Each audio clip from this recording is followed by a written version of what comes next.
The following is a production of Texas Lutheran University. For more information, please visit tlu.edu. Last night we heard a poet speak about how innovation has played a role in her life with words and using that as a form of creativity. Earlier this morning we learned about that with creativity and innovation you also take on the challenge of risk and failure, and when that happens, what do? So if you've been able to go to all of these, hopefully you are being inspired that innovation is happening everywhere, all the time, in any place, in any space. This afternoon we're looking at innovation when it comes to some basic things that you and I probably don't even consider. The buildings that we inhabit, the buildings in a space and how they're placed. And I want to start off this morning to just get you to think about, if you are a resident on this campus, this is now your home. If you're not a resident on this campus, you came from a place that you call home. In our homes, we have places that we're comfortable in, and we have places that we avoid. Have you ever stopped to think about when you walk into a room, what is it and how does it make you feel? And I know I have places I avoid. I don't like them. I walk in a room and it's like I don't like it. I hate rooms that are white and those bright fluorescent lights that are absent of color. I walk in and the first thing I do, I want to leave. It is only later when I started studying geography. Geographers consider space and place. That's what we're trained to do. So when you consider space and the place, you start asking yourself, why is it that this place in this space makes me feel this way? Architecture plays a huge role in this. In the 20th century, as this nation expanded and exploded in its urban population as people moved from the country into the cities, we started building mass cities with skyscrapers that all looked the same. In fact, the famous phrase, I think there was a movie made of it called the concrete jungle. The concrete jungle. Jungle to me, I want, colors, flowers, animals, birds, bees. Concrete jungle, what does that image conjure into your mind? People in the mid-century started questioning what this was doing to us as a society, and there was a strong reaction to it in architects such as Frank Lloyd Wright, earlier than that, and William White and Holly White, where instead of designing a place or a space in a building thousands of miles away, you show up with the planes, you unroll it out, and you start turning dirt and you build it. People like William White and Holly White, I passed out a handout with some of Holly White's famous phrases that made you think.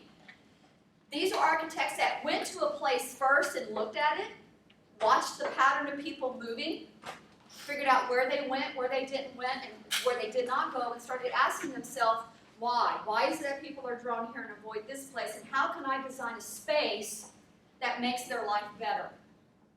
Later it evolves into what is called new urbanism in urban geography. And I'm very proud that this university, with some of its new building projects years ago, started asking, how can we make your experience at this university better?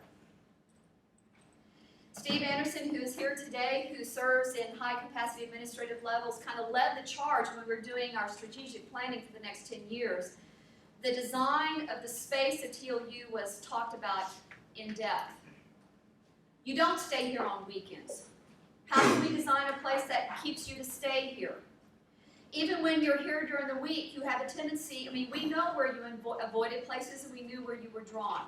So as we grow, how can we better design a campus that makes it a place and a space that you enjoy? That is the larger context of the discussion we are to have today. And I'm going to turn it over to Steve Anderson, who played a role in gathering people together with the master plan. And what's so exciting is that you are sitting in one of the outcomes of those discussions that started years ago. And over the homecoming weekend, we turned dirt on yet another huge phase of the master plan. And the architects who played a role in it, the people who played a role in that, are here today to talk about how innovation can happen in places, yes, even like a football stadium. So let me introduce Steve Anderson to you today, who works closely with President Dorsey in his office as an assistant to him, but he's a man who wears many hats on this campus. So, Steve, I will let you introduce yourself.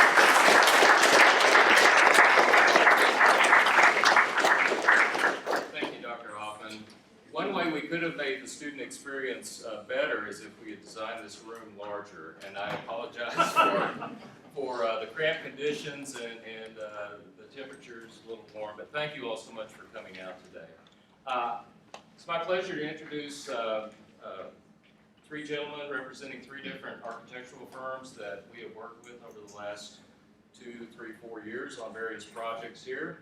Begin by introducing you to Mr. Carr Hornbuckle. Carr is with the firm of Pfluger Associates. They're actually they have offices in various cities around the state. Carr is with the head office in San Antonio, and he has been working with us on the athletic stadium project, as well as working with our faculty in the fine arts to develop concepts for additional fine arts facilities that we hope we can build sometime in the not too distant future out here adjacent and around Jackson Auditorium. Chris Lammers is with Lammers and Associates. Chris has worked with us in a couple of capacities. He was part of a 3-firm team that developed the overall TLU master plan that the Board of Regents adopted in 2010. At the time, Chris was with the firm O'Connell Robertson in San Antonio and worked on that project with a couple other firms, and he's now has his own firm in San Antonio. And then, last but not least, Tommy Kosarek. Good afternoon. Tommy's with the firm Barnes Gromatzkey Kosarek. We prefer to say BGK. It's easier. But they're up in Austin, and they designed Centennial Hall, which was the first project that rolled out of the new master plan that the board adopted. And we really enjoyed working. We have enjoyed working with all of these folks on these various projects. So with that, by way of introduction, Carl, I think you're going to lead it off. Thanks. Thanks, Steve. We are very pleased to be here today. Steve invited us to take part in this symposium back probably 6 months ago or more now. Not knowing necessarily what the topic was going to be, but certainly from a planning and design point of view, we're always being forced by our industry to think outside the box, if you will, about innovation in terms of not building the same mousetrap the same way twice. So I actually want to tag along with what Dr. Hoffman started with by asking a few questions and even opening that up to the floor to have you all start to think about that as well. As she said, it's more than just the buildings that are built on campus that add to the experience of being in college, being at TLU University in particular. When you look at a particular image of a school, what do you see here that tells you something about what this school might be like? What are some of the characteristics you see in this space? The fountain? Trees? Windows on the building? Kind of the particular look of those windows? The arches on the building? The tower on the building itself, kind of, which probably, if you could see something larger than this, might give you a way to find your way around campus if you can see where that is. What about the fact that you just have a plaza space here for people to be gathered in? You know, this is a large enough area where people are bumping into each other, they can mingle between classes. That type of space is not totally dissimilar from this type of space. But what is happening here that's a little bit different? Grass. They're gathering in a different way, maybe, for an outdoor classroom. What about the building at the end of this mall space? What do y'all notice about the character of that? The pillars on the building? Kind of resembles the Pantheon. Sort of like the Pantheon with the dome on top. Also something that acts like a kind of a wayfinding beacon on this campus that helps define this space. When you think about the nature of these outdoor spaces, something Chris said earlier, it's really not just the buildings themselves, it's the spaces between the buildings that start to define what it's like to be at school. And the more you look at how these spaces are designed, that becomes just as key for us in terms of developing what an overall campus is going to be like. Part of the master planning exercise then that TLU did was really looking not just at the buildings that the campus is going to need in the future, but how's the campus as a whole going to work together? And part of that, I would say, is that when you're thinking about campus architecture, really we're also looking at it from the point of view of what is going to be the experience that you all take away for the rest of your life, having attended TLU, kind of what are the memories that are made by being here at this campus. And sometimes those memories are as much about kind of the larger signature spaces at a given school as they are about being in your dorm room, kind of the space that's your own personal space. So there's a scale there between spaces that everyone can gather, whether it's a classroom like this, a mall outside, or the individual spaces that you occupy that you really do call home while you're at school. And then thinking about another topic a little bit differently, what kind of spaces do you have that really promote learning? One example, and maybe I'm dating myself a little bit by going back and finding this, but this is from Dead Poets Society. And the nature of working with teachers and learning something beyond just kind of what's in a curriculum and what's in a book. That sort of suggests something to me about how it's not necessarily about that classroom at all, it's about the experience you have of what it is you're trying to get out of what you're learning. And maybe that is something on your own, maybe it's something you're interacting with one other person in a biology project. I don't know for you all here, what's the largest class that any of you all have in terms of the number of students here at TLU? 35? 45? 40 or 50? We have no classes more than 49. 49. 49 is the Okay. upper limit. So in that class of 49, how often do you all get to interact with each other? You know, is that time in that class really spent specifically in lecture where you're listening to the instructor? Are you breaking up in groups, or are you just working on individual assignments? You know, when you think about the way you're going to learn, how does the space itself in which you're learning help frame the learning that's going to take place? And whether that's in a classroom or it's simply an opportunity that you yourself find somewhere on campus to gather to work through a homework assignment together, the whole campus contributes to that, not just the individual teaching spaces. And really what that leads into then is just the nature of not just the experience of learning, but the experience of everything you're doing in school contributing to the quality of life for students at a facility. A lot of that can be tied around the idea of what it is that you enjoy most when you're in school. And for some of us it might be class, but for others, not necessarily. Where are you coming together in activities, or where are you just simply enjoying yourself, spending time that you enjoy? Whether that's indoors, outdoors, otherwise.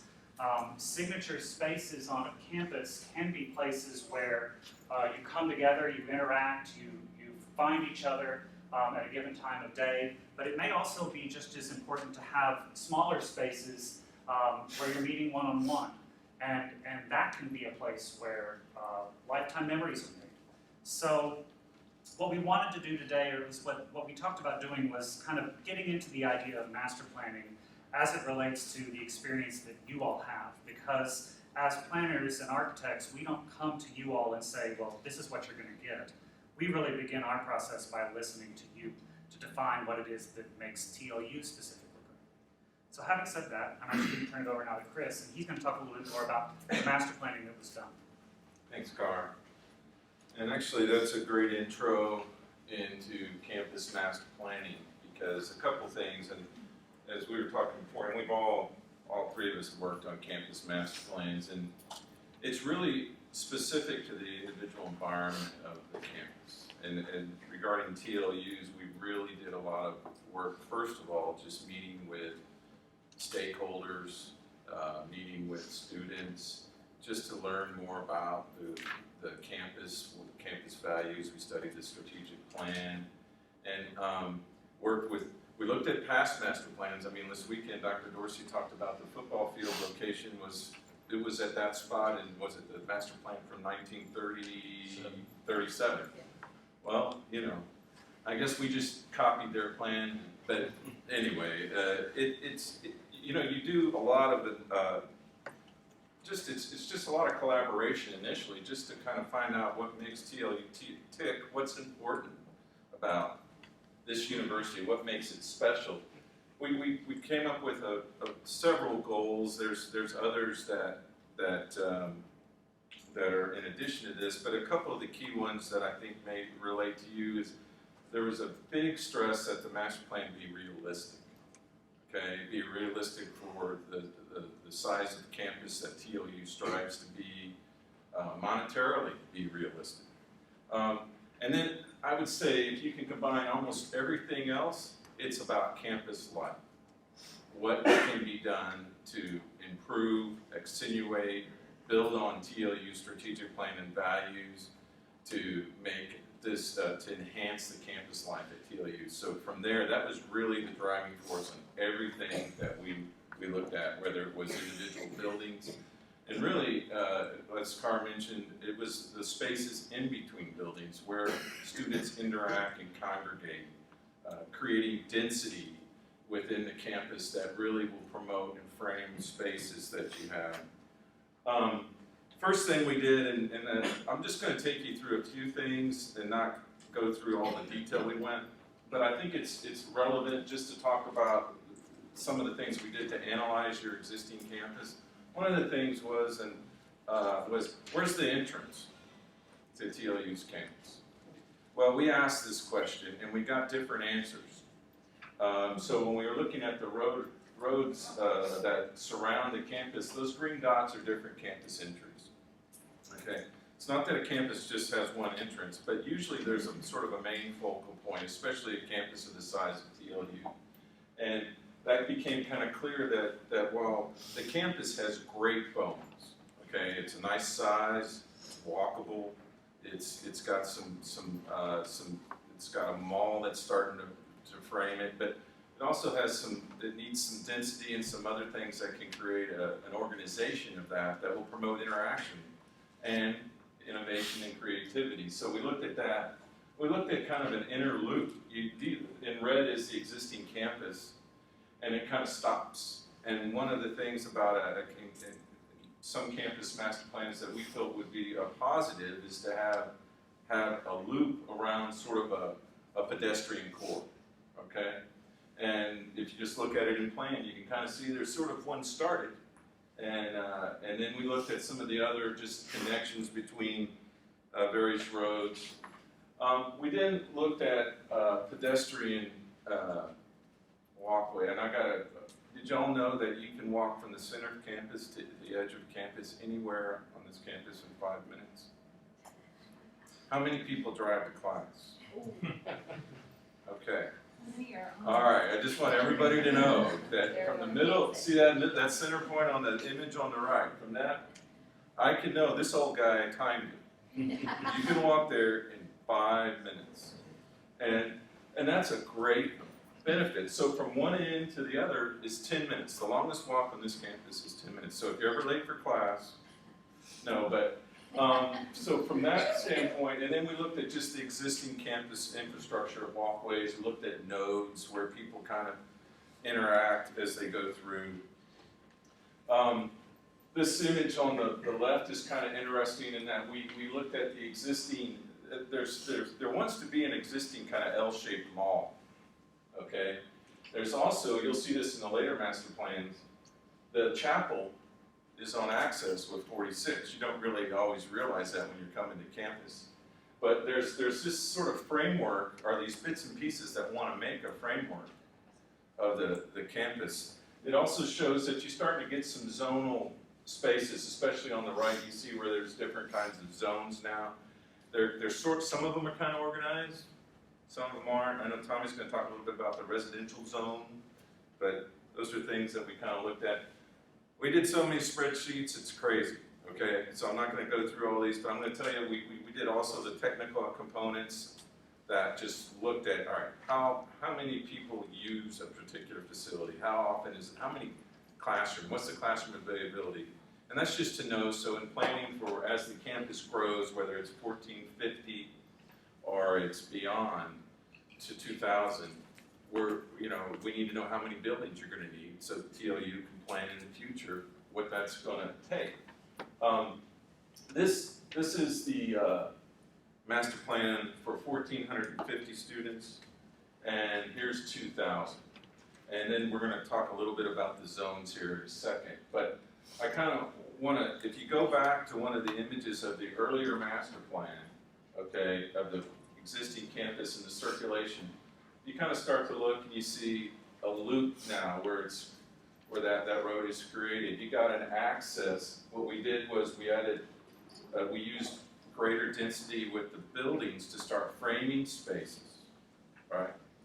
And then those spaces, I mean, if you look at some of those spaces that Carr showed you are from very famous universities. And those are very, nice spaces. And as we're trying to create some of that special, what makes TLU special, right? And that's some of those spaces between the buildings. Start to zone them.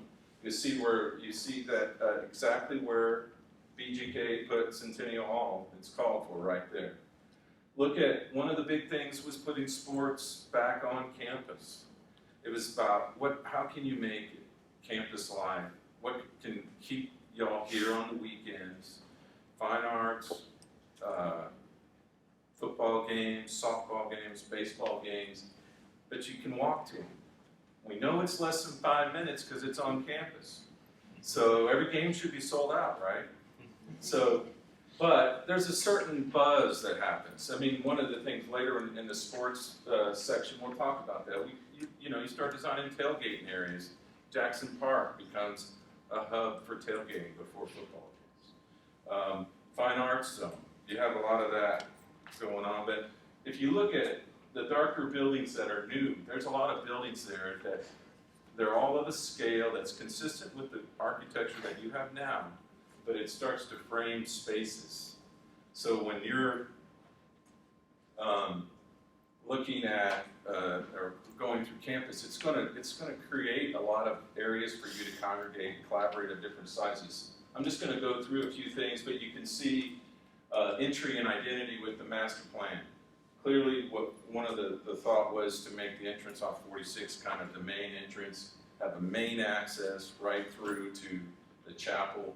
You have like a visitor center, one-stop center kind of off that mall. I mean, when you guys visited TLU for the first time, did y'all know where to go? Okay. Well, that's something that we want to change with this. And then I came here with my dog, and I knew where to go. But I'm just saying, as you go through it, and that's just something when you arrive at, when you say, wow, I mean, you have a beautiful campus, you have a lot of trees and a nice scale, but as you get some more formal, some more organization, I think it will be really build upon the bones you have. You can see some of the buildings that we're showing to add. I mean, in the earlier entrance building of the fine arts that Carr's going to talk about, it becomes a really important portion of that gateway, landmark. What's the iconic building at TLU's campus now? Chapel, right? So, what the thought is with this facility and the stadium and future facilities with the fine arts building, those will really become kind of iconic buildings from the community. So you're kind of advertising to the community. This just shows you a little bit more about how the roadways have a lot more organization. Again, we're trying to keep most of the pedestrian core pedestrian, right? It's kind of penetrated with this mall, but for most part, you see different nodes. Here's your famous little circle target. The orange are main pathways from class to the football stadium, to the fine arts, to your dorm, okay? And really, think about it. If everybody on campus is walking and there's these clear, very shaded walkways, you're going to bump into people you have class with. You're going to say, hey, do you know what to do with that math test, or I don't know what's going on. Can you help me? Let's get together and study, all right? Or you want to work on this project together. And that's where it leads to the innovation I think this conference is kind of talking about. I mean, those casual interactions that just happen are an important part of campus life and your education. This kind of goes stronger to just sort of, it identifies what we are calling student zones or hangout spaces. That's an architectural term, you probably never heard of that. But it's, the new residential zone, there's a quad there that is framed on one end by fine arts, one on one side by this building in Hine, and then you're going to have some new dorms coming up. We talked about zones, and so there were several zones, and some of the key ones was the fine arts zone, and then I'm going to let Carr go back. Sorry, I thought there was one more there. Carr's going to talk about fine arts. Unless you want to talk Heck no. about it. Well, these zones that Chris is talking about, those were kind of the launching pads, if you will, of what happens next with the master plan. The master plan is not, doesn't get made, and this is actually an actual hard copy of this document, and then get put on the shelf somewhere. Because if that happens, then what was the benefit to the university of having done it in the first place? So the task then for the institution becomes, how do we work with something that gives direction about where we go with this and actually start to figure out how we're going to implement that. We looked at the part on fine arts specifically related to Jackson Auditorium and Schick on the other side of campus where all of the current music and visual arts classes are. We also incorporated dramatic media and looked at how that program would be affected by any of the work that happens relative to Jackson or at Schick. What we've done is put together some preliminary visions, if you will, of what might happen with an addition to Jackson basically directly outside this window. If we added on to this building to create a new home really for the music program, the music department, and the dramatic media department. And this is then looking a little bit closer at some of the campus layout. And you may recall from the plans that Chris had just showed you that the master plan really laid out kind of an upside-down L-shaped building adjacent to Jackson. And this is an example of how the master plan itself becomes a tool that you springboard from with something different. And really looking at what the departments were looking for in terms of the program spaces, the types of spaces they want in the building, the way they want those spaces to work together. It can start to drive something very different in terms of the way the building may look, the way the building may be shaped. So we're here now in Centennial Hall. We're along that main axis that Chris talked about earlier. And this becomes that anchor, if you will, at the west end of the campus attached to Jackson. And then Jackson is now looking out directly at what Tommy's going to talk about is this kind of residential quad on this side. One of the key things, though, is understanding that it's not about simply saying, well, if we design it, it will get built. We have to realize that these things happen over longer periods of time. One of the things we've done is look back at the overall concept of this large addition on the building and say, how can we do this in pieces? How can we phase this work with pieces that are built initially and then added on to subsequently thereafter? So at the top, you're looking at the building from the front of Jackson with a music facility and a studio theater that's directly attached to the backstage area of Jackson. And then down the road, the campus could actually add a recital hall at the front of that facility. So you'd have 3 different performing venues in this whole building. Jackson Auditorium, which you already have, a recital hall to seat maybe 300 to 400 people, and then a flexible studio theater for another 300 people as a venue. And then on the back of the building, now you're looking at the back of Jackson that you see from Highway 46, and the back of this music rehearsal building where you have band hall, choral hall, orchestra, or strings. In this space, then, we could add on to the building as well with additional teaching spaces, faculty offices, and studios for the dramatic media and music department. So it's not a building that necessarily gets built all at once overnight. It's something that's added onto over time. And looking at how that begins to create more context on campus, picking up on what I call some of the architectural cues from Centennial Hall in terms of what the building may look like someday. We also, of course, looked at Schick and thought about what was going to happen there as music moves out, and that building is really transformed and opened up in terms of space for the visual arts department, which is now kind of cramped. I'm sure as any of you who are in the music program know, the spreadsheet doesn't need to tell you that on jury days, you can barely walk inside that building. So having some space there and some latitude to free up some room for visual arts is really another part of the ideal of looking at how all of that program will be transformed.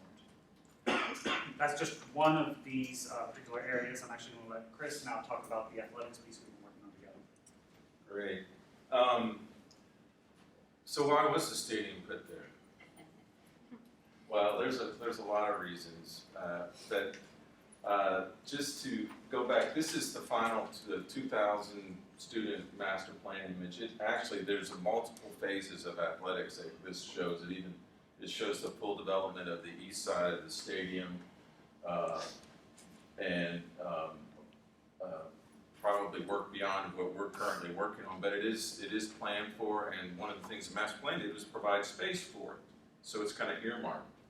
This is kind of an earlier master plan for the entire, for phase 1 and phase 2 of what we're currently working on.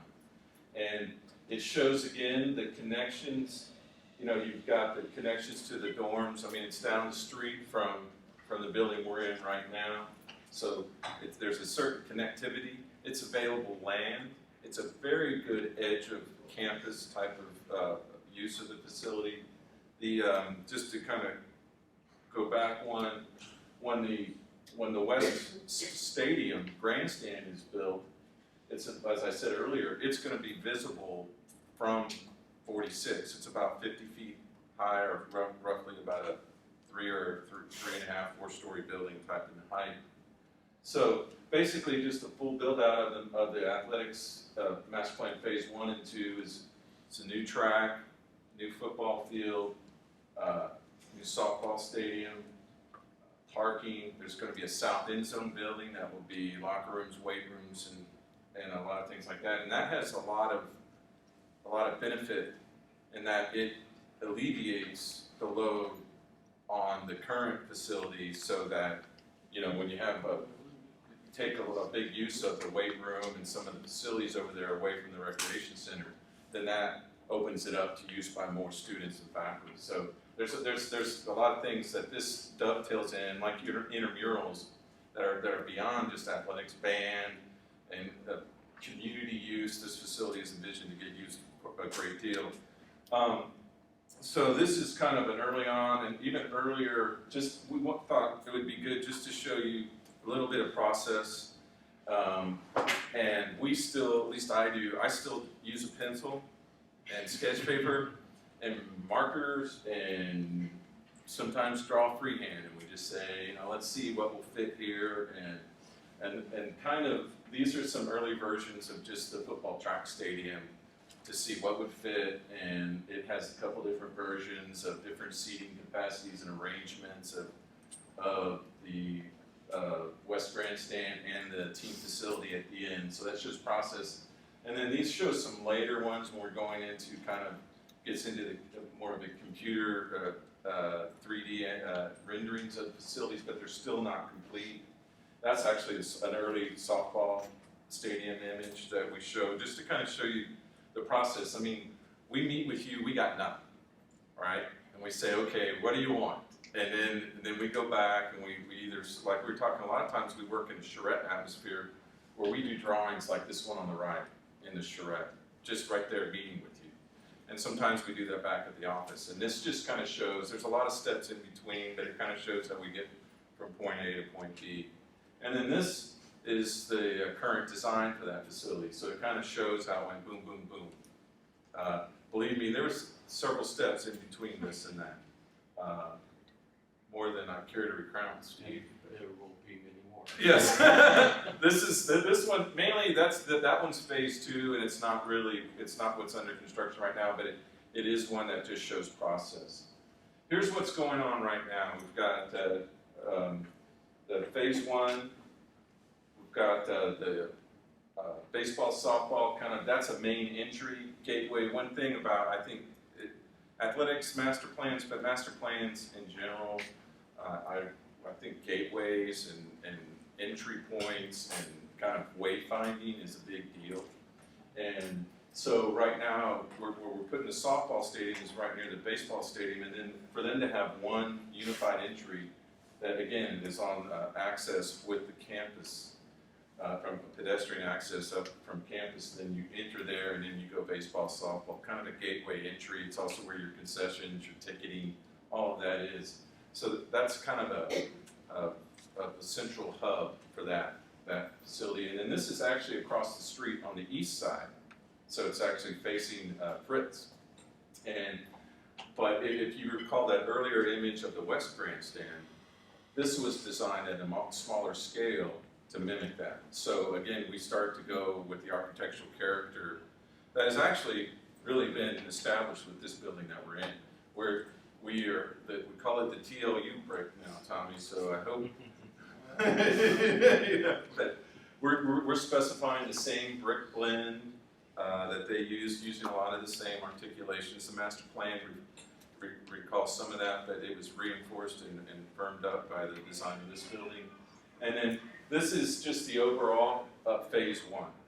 And again, you see the football track stadium. It's going to have berms in the end zones. So again, that's kind of in keeping with the overall thought process of it serves a number of uses in that it encloses the stadium, but it also can be used for other purposes. And softball and baseball stadium. So you get the overall context. Now we're going to go to housing and let Tommy talk about this particular facility. Don't trust me with that.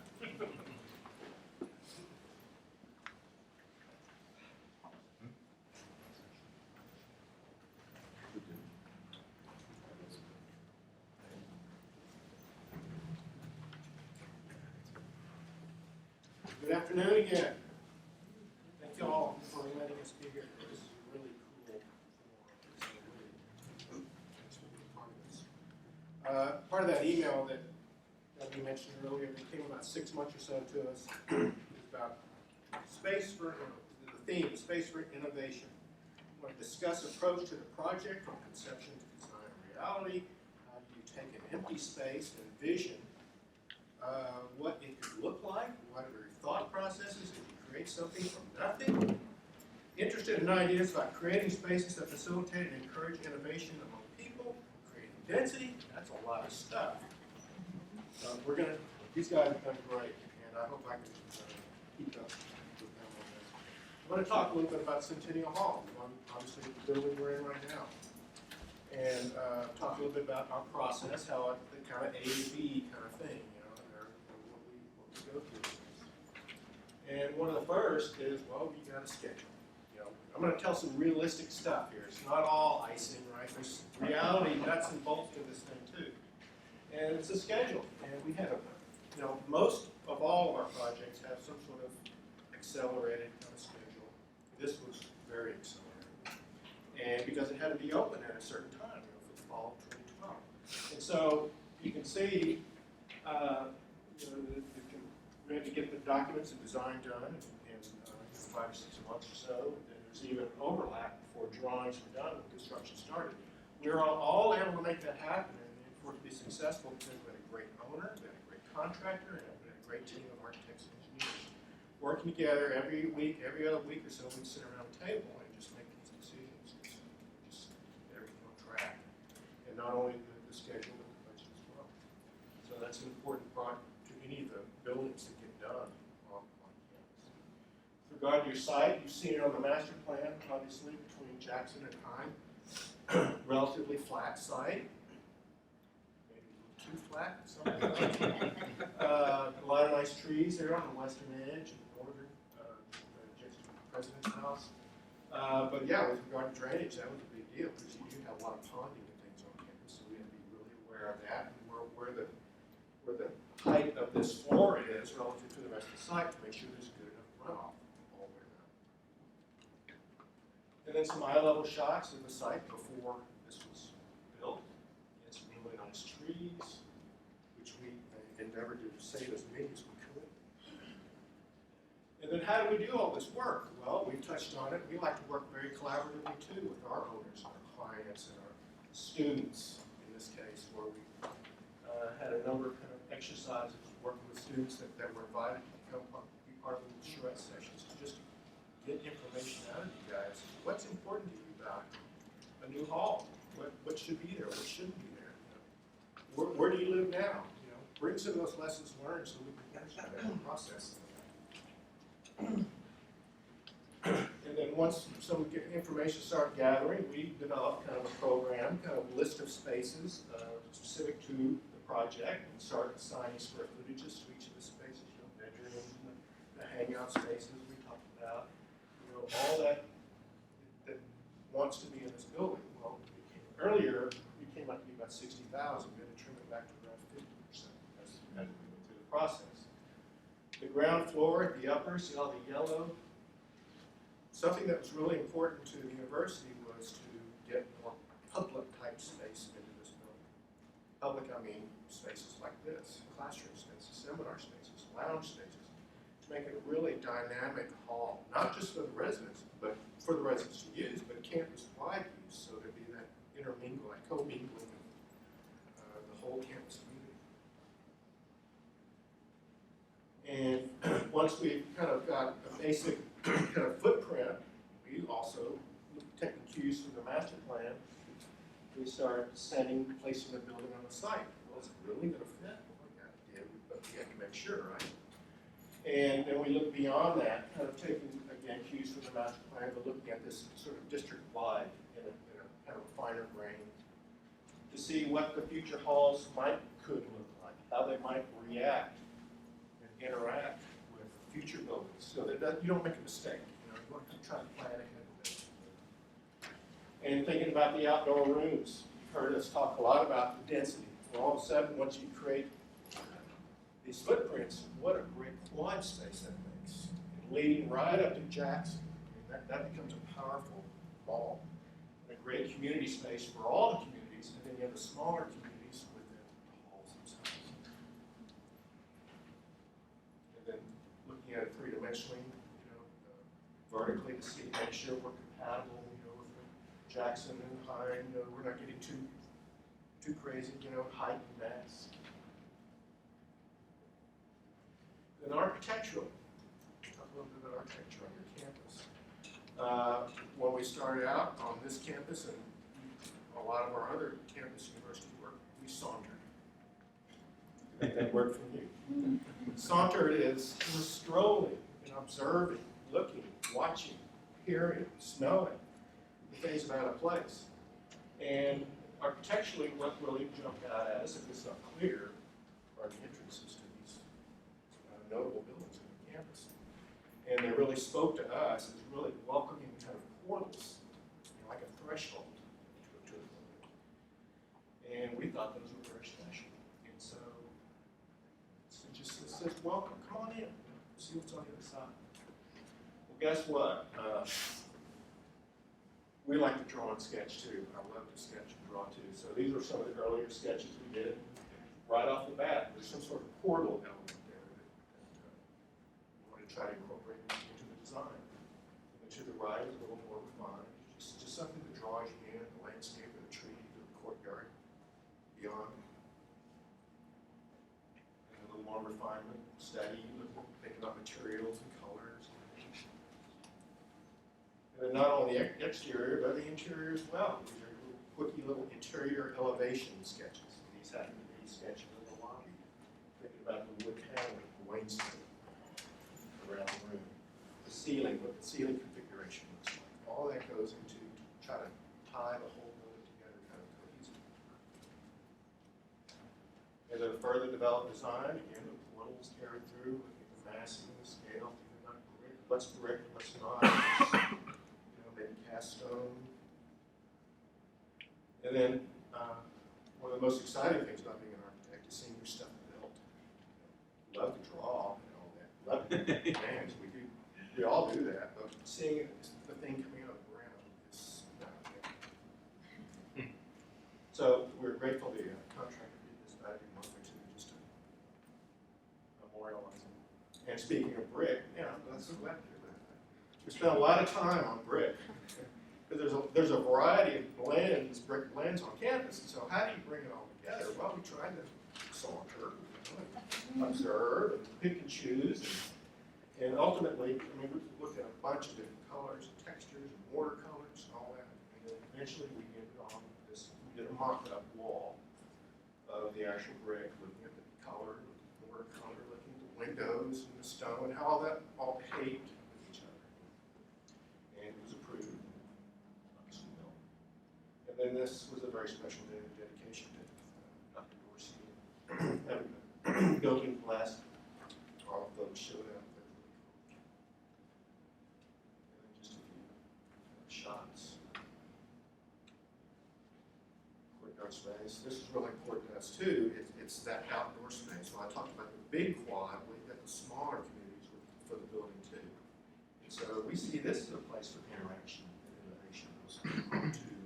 Hey, come on, let's sit over here and study. Let's talk to you about that.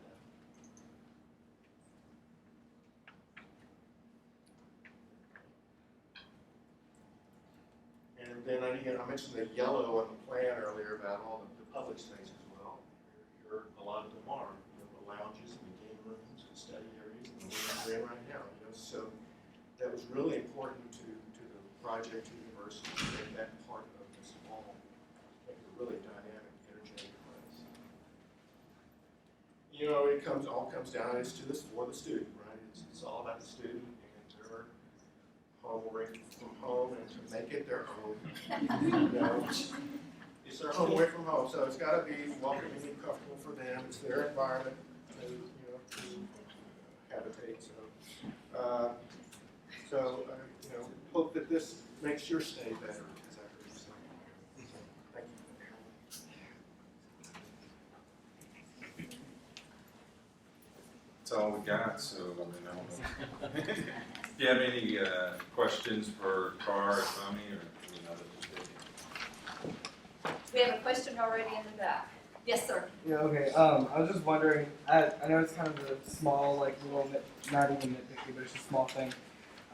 At the football stadium, when the sun sets, is the sun going to be in the eyes of the home team? That is a very good question. No.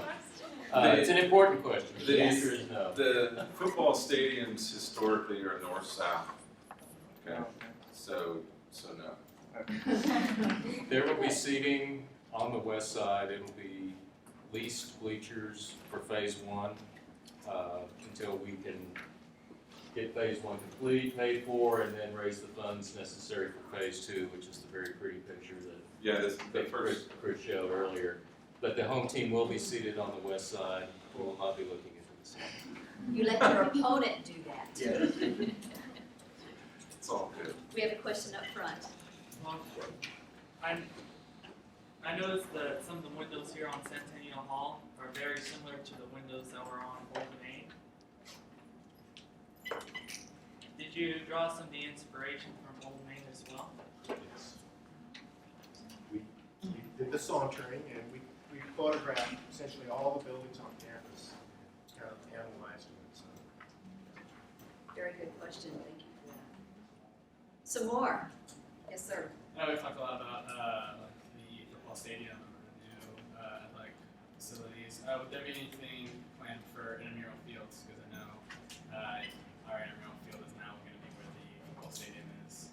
And I know sports are a big part of TLU. I just want to make sure that where exactly the new intramural fields would be. You want me to answer that, or you? Good. What if I answer wrong? You had a presentation on that this morning. You'll be resilient. We don't want you to go below the line of your reaction. No, and one of the, I'll tell you, first of all, one of the reasons, at least that the football stadium is going synthetic turf. If it was just to play football, they would do grass. Okay, so one of the reasons that that's going synthetic turf is the anticipation that it will get used multiple times by intramurals, by high schools, by marching bands, and so we needed to get a material that could withstand the day in and day out use. They're not going to practice there, like, I mean, they'll have a practice field too. So, and then there's also intramural fields. If you go back to one of the overall master plan, the first zone, there's intramural fields actually called for to be over on one side of the softball field. I think they also got one over here, but right? Well, for the short term, don't know if you noticed the work that's been going on right out here. Our crews dug up the sod from the softball field, rolled it up, they're laying it back out here, we're recycling it. And this will be the temporary site anyway for intramural fields until we can get the new spaces established. Pretty much over, kind of in the area of the current football practice field is the area in the master plan that's envisioned for intramural fields. But again, that's going to be a couple of step process. In the short term, you'll have the best grass on campus because the softball field had pretty good grass. Yes. No, I mean, really, Great it's grass. serious. It's good turf. Since Mr. Anderson mentioned recycling, I'll mention another green issue. Problem of water with all of the ponds that are figuring it into the master plan with the drought, with regard to that sort of thing. Any innovation gonna happen there to make that work, or is that still in progress? The ponds, as far as is shown in the master plan, we're still looking at that from a value cost standpoint for the university. Originally, the detention ponds were envisioned as because we have to capture drainage, it was a natural way to actually be sustainable and use that water. And there is some concern about the evaporation of that water as well. So we're still actually, Steve and I were talking about that just today. We're still looking at that. I think that because a water source is a nice feature on a lot of college campuses, we're still, I know from a master plan standpoint, we're still promoting something maybe in the central core area that could also be a detention pond, but would also be an amenity to campus-wide, that you would look at. I don't know if that addresses your concerns, but it's sort of a maybe. Yeah, we have to have drainage in order to have a pond, right? Well, we do, and the plan from the architects was to keep the water at a constant level in those ponds, so it didn't just dry up, become a mud hole and whatever. To do that, they proposed using groundwater, which we have under the campus, but we don't know how much groundwater we have. There are a lot of questions about the environmental sustainability of it, and so there's no rush into doing that until we get answers to those questions. There are other concerns about maintenance, about liability, because we have a lot of young school children that walk across our campus and might find a 4-foot pool on our campus to be a neat thing to jump into on the way home. And so there are a lot of dimensions of that need a lot more thought. It's a great concept. We loved it, but it may or may not happen, which I think raises in my mind an interesting question about master plans and how you all have seen them used or not used over time. And you might talk about that, flexibility and so forth as time goes on. Well, I'll start. I'm sure you guys got it. Master plan, I will say, we finished the TLU master plan in 2010. And I think that it's been, as far as adherence, if you take out maybe the ponds is still a consideration. If you look at where Centennial Hall was placed and where the athletics complex is placed, where the fine arts are anticipated, they followed that master plan pretty closely. And that's probably, that's commendable. It also shows that you did there was a lot of input from the campus on the master plans. And really, I think that's the direct relationship on how the success of a master plan. It's the stakeholders are involved. Typically, it gets implemented, but it never gets implemented all the way. I mean, it's a guide, and it's meant to be flexible. Technology changes, the students change. I mean, look at the difference between students now and before, but it's meant to be a guide. And I've some of the campus master plans I've done, I've had owners that didn't, for financial reasons, they could not comply, they put a building at a different location. So, I mean, I'm sure you have some thoughts on that. All campuses and universities are different and they're unique, right? But for plan to be successful, there has to be a champion for that plan to be successful, to carry it forward. And yes, it needs to be flexible because things do change, programs change, needs and so forth. And not only having a good champion, whether that's like Steve or on some campuses there is actually a campus architect who's sort of the caretaker of the campus plan and so forth. And you also have to have the vision. You have to believe in the plan to see it forward, to move forward, to be successful. And what we try to do in our plans too, it's and we've heard it several times today. It's not so much about the buildings and spaces between the buildings. So that's a lot of what the master plan is trying to establish, are those having this civic structure. It's a sequence of outdoor spaces that are interconnected. It's the quads, it's the courtyards, it's all the outdoor spaces that the buildings are shaped up. The other thing is, we've got really good architects right here. It takes really good architects to see and to conform. There's a lot of architects that do not follow the master plan. They're supposed to, but a lot of times you go to a campus and you see these wanky, walky buildings, and what is that? Where'd that come from? That doesn't belong. It says, look at me. You're supposed to blend in, part of the fabric of the campus. I do. Can I just tell one funny story? I'm sorry. I worked on the master plan for a new campus for Alamo College, and that's an architect's or master planner's dream is to have a new college campus. So anyway, we spent a long time working on it, and then towards the end of the master planning process, when we'd already kind of started having direction, some things started changing in the way the college's vision for that campus, what role it would serve in the community.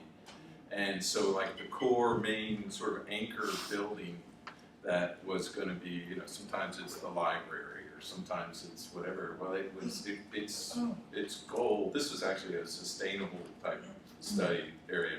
Its whole function changed. And so we had to go back, and we didn't have to go all the way back and start, but we were still in the master planning process, and you almost had to go back and start over. And it's just sometimes but it has to be consistent with the visions of the university and the client. In that case, they had a real sea change in where they were going with it. So it was kind of interesting. How many of you all are first-year students versus mostly first-year students?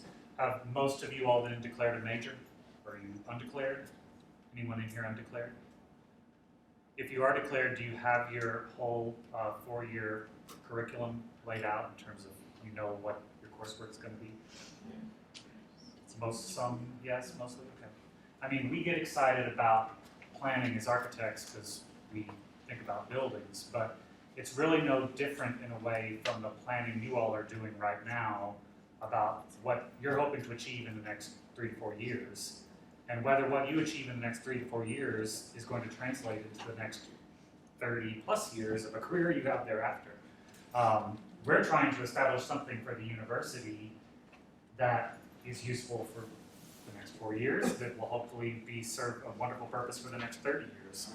But there's going to be plenty of changes that continue to happen on this campus. And so the master plan is only as good, as Tommy said, as the university's ability to make use of it.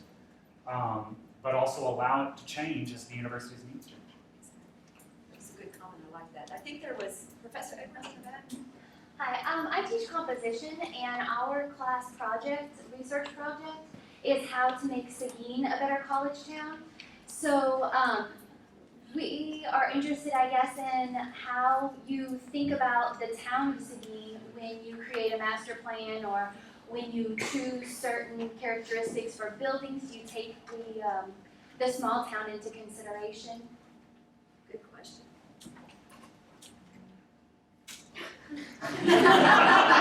All eyes are on you, gentlemen. Yes. And how do you do that? Well, there's with one of the goals of the master plan was to integrate. There's a Walnut Creek master plan that we kind of we met with the landscape architects who were planning that, and we kind of we didn't look at, I mean, we started real broad and looked at the whole city and how it impacted here. But on the sort of the influences on architecture or the master planning, we were more kind of in the peripheral around our reach. I don't know, I can't remember what the geographic reach was, but we definitely looked around the neighborhood and how we could relate with them. And really, a lot of things like with the university the size of TLU, the city's real important because there's a lot of services that, you know, an A&M or a UT or somebody like that might have just built in just by its girth. And it makes the community actually more important when you're at a TLU than that, because you're gonna want to reach out and work with them. So and in my opinion, that's one of the things also, that you have a facility like this that can be used by, like the sports facility. That is a community facility and I think TLU is making a statement by doing that, because Performing arts is the same. Yeah. Right.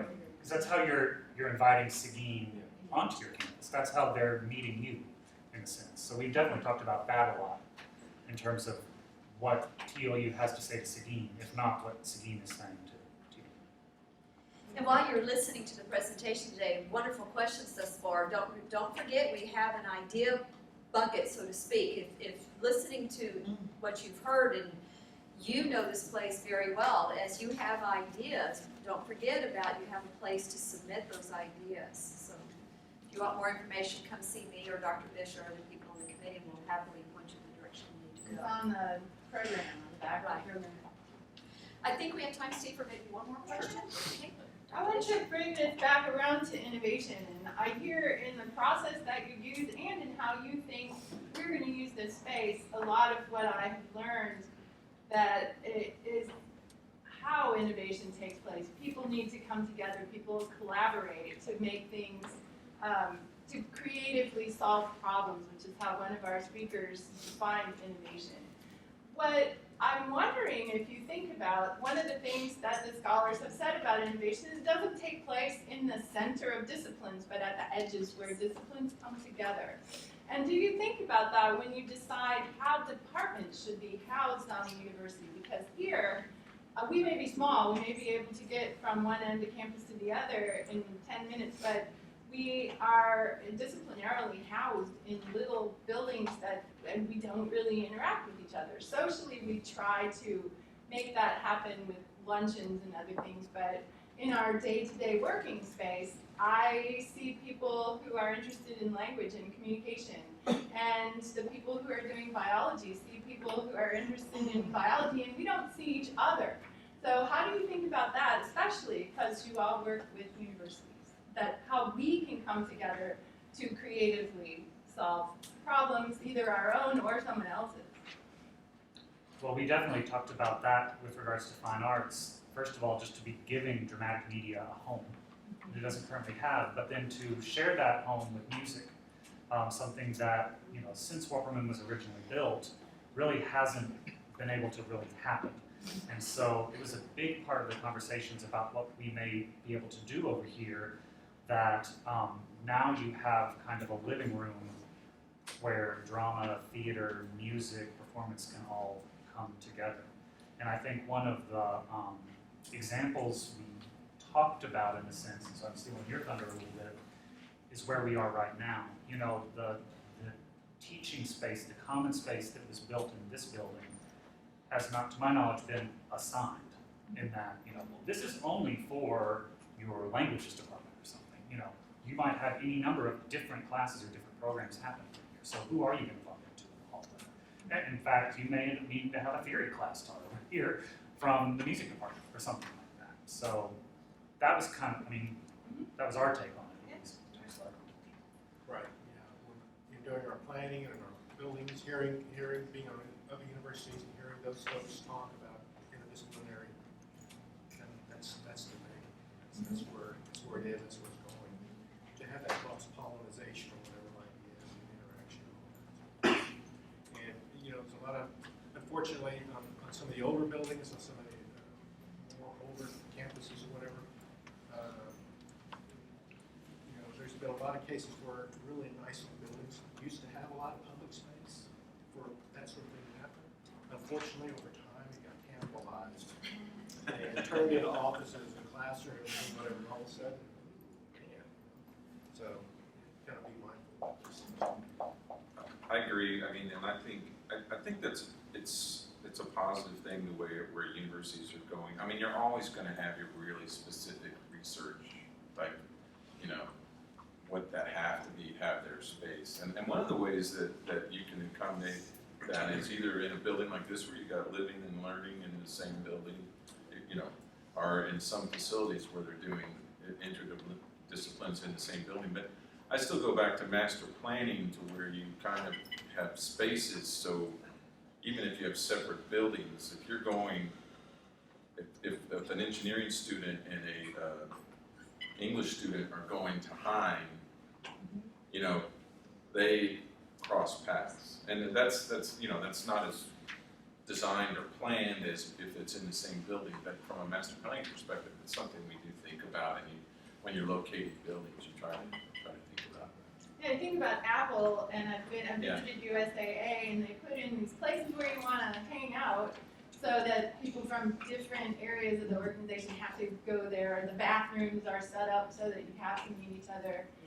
If you were doing a university from scratch, how would you want it to be laid out so that we could interact best or most fluidly beyond disciplines? Because you've just done that. That's why I'm asking. Oh, you know, it was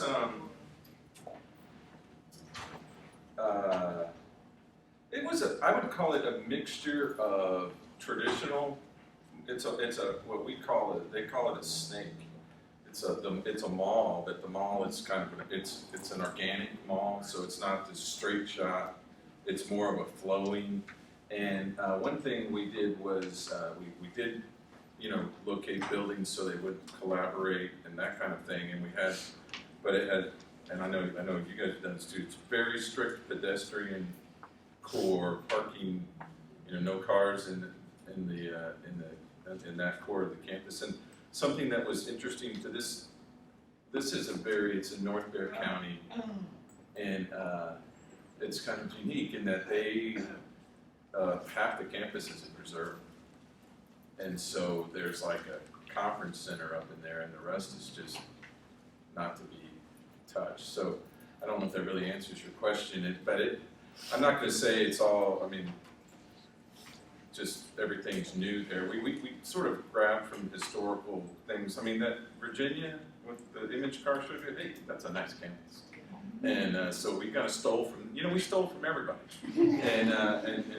But the thing that was really different about that campus is that they do a lot of distance learning, and that's a different kind of challenge in how you create campus life on a campus that has that much. It's not 50%, but it was a bigger portion. So there was technology was really key in that thing, and so that changed it a little. Students at TLU engage in high-impact educational experiences that include civic engagement, aesthetic expression, critical thinking, and a focus on intercultural knowledge in a community that welcomes the interplay of faith and reason.